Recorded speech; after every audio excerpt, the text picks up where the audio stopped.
Akkineni Nageswararao 1923 September 20న Ramapuram గ్రామం కృష్ణా జిల్లాలో జన్మించిన ఆయన తెలుగు చలనచిత్ర సీమలో తిరుగులేని స్టార్గా వెలిగిపోయారు. 75 సంవత్సరాల ఆయన సినీ చరిత్రలో 255 పైచిలుకు సినిమాలతో అందరినీ మెప్పించారు. 1975 సంవత్సరంలో హైదరాబాద్లో అన్నపూర్ణ స్టూడియో పేరిట ఒక స్టూడియోని నిర్మించి ఫిల్మ్ అండ్ మీడియా స్కూల్ని కూడా ఏర్పాటు చేసి ఎంతో మంది ఆర్టిస్టులకి బ్రతుకు తెరువు చూపించారు.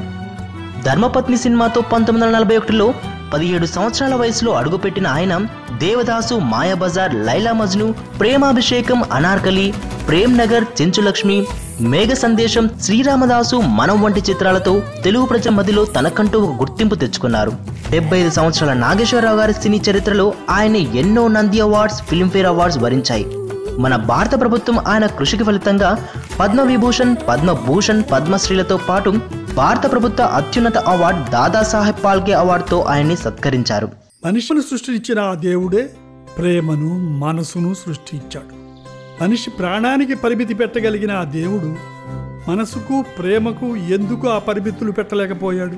దేవదాస్తో యువ హృదయాలలో ప్రేమను రగిలించి, ప్రేమాభిషేకంతో ప్రేమాను రాగాలను చవి చూపించి, భార్యాభర్తలతో ఇద్దరి మధ్య దాంపత్యాన్ని కళ్ళకు కట్టినట్టుగా చూపించి, చివరిగా మనంతో వెలుగునీడలా సంసారంలో ఆనందాలను పంచిన మన భక్త తుకారాంకి పుట్టినరోజు శుభాకాంక్షలతో మీ ఫిల్మీ ఫోకస్.